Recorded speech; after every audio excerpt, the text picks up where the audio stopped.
warahmatullahi wabarakatuh. Kembali lagi kawan di Legenda Catur Dunia.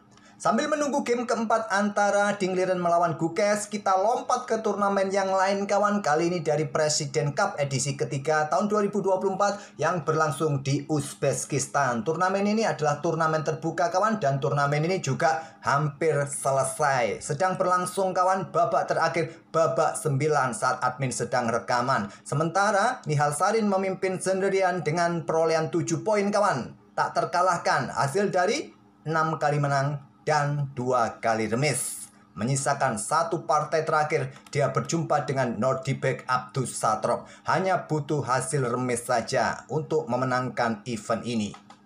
Nah, permainan dari Nihal Sarin ini saya pilih di babak 8 kemarin kawan, menghadapi Javogir Sindarov, pemain tuan rumah juga, sesama Grandmaster 2600. Kalau kita lihat dari elonya kawan, kekuatan kedua pemain ini berimbang. Seperti apa gamenya? Langsung kita otak-atik.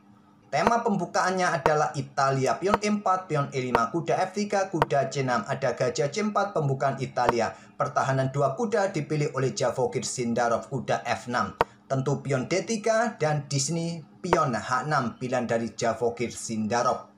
Pilihan populer ketiga di posisi ini. Yang paling populer kan gajah C5, Giojo Pianissimo kawan. Yang berlanjut dengan pion C3, pion D6, rokade, pion A6.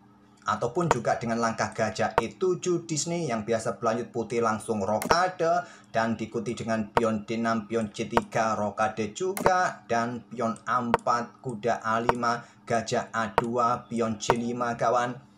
Oke, kembali lagi ke permainan aslinya. Jadi memilih opsi ketiga, pion H3, kontrol petak G5 agar gajah tidak macam-macam. Rokade pendek Nihal Sarin. Sindarov memainkan pion D6-nya sekarang. Nah, pion A4 idenya sama kawan, untuk menghindari serangan kuda. Pion G6 terlebih dahulu, tempatkan gajah di Viagento di petak G7. Setelah kuda C3, gajah G7, pion H3, kontrol petak G4 jelas. Rokade pendek Javogir Sindarov, di sini melanjutkan pengembangan gajah E3 Nihal Sarin. Raja naik ke petak H7 untuk meninggalkan diagonal terang panas ini kawan. Kemudian di sini ada benteng E1, kuda A5, gajah A2, dan pion C5. Permainan di sisi menteri seperti yang saya tunjukkan tadi ya, variasinya sama. Bedanya ya permainan di sisi kanan sisi raja. Di sini kuda E2, lanjut Nihal Sarin membawa kudanya kawan untuk langsung menyabrang ke sayap raja. Kuda C6, pion C3, kontrol petak D4 agar kuda tidak macam-macam kawan. Dan sekarang pion B6. Pion D4, Nihal Sarin mencoba memecah permainan di petak pusat. Diterima pion E pukul pion D4. Kenapa tidak menggunakan pion C terlebih dahulu kawan? 11-12 ya. Ambil balik oleh pion C. Mungkin gajah B7 sama. Jumlah pion di sayap menteri juga sama di sini kawan. Oke, tadi memilih dengan pion E pukul pion D4. Pion C ambil balik pion D4. Tidak langsung diambil balik, memilih dengan langkah kuda B4 serang gajah. Kalau kalian coba caplok pion ini langsung kawan, maka ada gajah D5 tentu saja ya. Jadi sebelum caplok, melangkah kuda B4 serang gajah. Gajah dipertahankan ke B1 tetap menjaga pion. Di sini ada gajah B7, berikan tekanan kawan. Dorong maju pion D5, blokade diagonal terang panjang. Dan kuda manuver ke petak D7.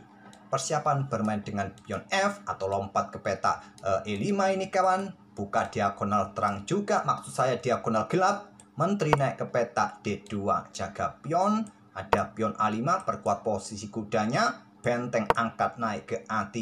Dan ada gajah A6. Pion H4. Nah, di sini kawan, Nihal Sarin mencoba untuk membuka diagonal terang ini bagi gajah. Nanti pion juga siap didorong maju. Sindarov terprovokasi memainkan pion H5-nya. Sehingga petak G4 ini sekarang lemah kawan. Apa opsi terkuatnya di posisi ini? Engine menyarankan kuda ini kembali ke posnya untuk perkuat petak H5. Untuk menyerang pion ini juga, mungkin di sini benteng ini digeser kawan. Apakah juga ada langkah gajah F4, tekan ruang-ruang gelap ini. Memilih terprovokasi dengan pion H5, hentikan laju pion. Gajah G5 serang menteri. Menteri ke E8 ke C8 merupakan petak terkuat bagi menteri kawan. Ke petak C7 ini sebetulnya juga ya logis saja, sah-sah saja, tapi engine tidak terlalu menyukainya. Dan Nihal Sarin melangkah kuda G3 untuk menekan pion H5 kawan. Targetnya tentu nanti membuat langkah pengorbanan. Diagonal ini terbuka, gajah snipernya aktif di diagonal terang B1 H7. Langsung diblokade, tidak memberikan kesempatan pion dorong. Pertukaran kuda, pukul kuda E5 dipilih oleh Nihal Sarin. Ambil balik menggunakan pion.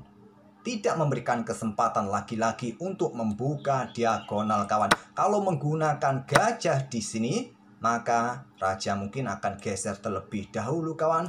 Ataupun juga ada opsi mungkin bermain dengan langkah pengorbanankah di sini. Ambil pionnya ada di petak H5. Ambil, kemudian diikuti dengan pion F4, siap buka juga diagonal ini. Oleh karena itu menggunakan pion ambil balik kuda E5. Menteri D1, langkah bagus. Persiapan kawan, korban, menarget pion H5. Terlebih dahulu pion F6. Gajah mundur, Menteri F7, jaga ruang terangnya. Pion F4, diterima. Ambil balik, ternyata langkah kurang kuat untuk ambil balik pion. Yang terkuat dengan langkah pion E5 di sini. Langsung buka diagonal terang kawan. Nah, siap caplok pion H5. Kalau sampai hitam berani ambil kuda ini, Menteri H5 skak. Terpaksa mundur kawan, kalian blokade dengan gajah ya disikat. Nah, di sini giliran gajah kalian ikut bermain ancaman skak mat satu langkah. Mau tidak mau kawan, menteri ini juga jatuh. Kalian geser benteng, berikan ruang bagi raja, menteri juga jatuh. Repot, langsung saja sikat, kehilangan menteri kalian. Nah, saat dorong pion ini, kalau hitam memilih dengan pion F pukul pion E5, menteri jelas meluncur kawan ya, karena pion dalam posisi kena pin, sama gajah akan siap caplok kembali pion ini. Kalau blokade, ya terlebih dahulu di sini gajah ambil pion F4 terlebih dahulu. Ambil, meluncur. Ambil, diikuti benteng juga bermain. Repot. Oke, kembali lagi ke permainan aslinya. Melewatkan langkah kuat dengan pion E5. Memilih ambil langsung pion F4. Raja 8. Langkah kesalahan kawan. Ke petak G8 yang bagus untuk meninggalkan lajur H ini. Apakah yang ditakuti seperti ini kawan? Ada pengorbanan, terus benteng ini digeser, pin gajah. Nah, gajah ini siap mengikuti. Tenang, ada gajah J8 siap blokade di petak G4. Tapi memilih mundur saja ke petak H8. Di sini ada opsi kuda E2. Admin juga tidak terlalu menyukai langkah kuda ke petak E2 ini, terlalu lambat. Tapi kalau engine menyukainya kawan, ini paling kuat ini. Nah, untuk perkuat juga petak D4 ini. Mungkin di sini ada benteng AD8 keluar kawan. Untuk pin pion ini kuda juga siap manuver. Memilih dengan langkah menteri D2. Untuk persiapan mungkin tantangan. Kemudian ada benteng AD8. Benteng F3. Awas persiapan menekan petak F6. Gajah ini siap memberikan jalan. Menteri langsung geser ke E7. Kesalahan kembali dari Javokir Sindarov. Ada taktik seperti ini, seperti yang saya sebut tadi, kuda C6 kawan, siap lompat ke petak D4 nanti. Ya, kalau pion ambil kuda, wassalam. Terkadang admin itu lupa menyampaikan konsekuensi langkah-langkah kawan. Dan beberapa kawan-kawan juga terjebak di video short seperti kemarin, kuda petak G5, makanan empuk bisa dicaplok. Admin dikonyol-konyolkan. Oke, kembali lagi ke permainan aslinya kawan. Tapi ya terkadang gitu kawan. Respon dari kawan-kawan yang mungkin baru belajar catur, ya lucu-lucu juga. Oke, sampai mana tadi kawan? Nah, menteri E7 di sini dorong pion maju ke D6, maju ke E6. Sekarang menteri putih dan dorong terus pion maju ke E5. Kuda C6 kawan menekan pion ini. Ya, kalau kalian caplok pion ini kawan langsung, maka gajah siap ambil. Nah, persiapan juga discover kawan. Nah, kalau kalian ambil di sini, menteri bisa meluncur skak. Dan tentu saja ancamannya serius. Raja bergeser ke petak G8, benteng pukul benteng skak, ambil balik oleh benteng. kalian ikuti gajah ambil pion G6, bisa ancaman serius, ancaman skakmat. Kalau kalian tidak ingin skakmat, menteri D7, benteng ambil gajah E5, ya juga sama saja. Dalam posisi yang kolaps.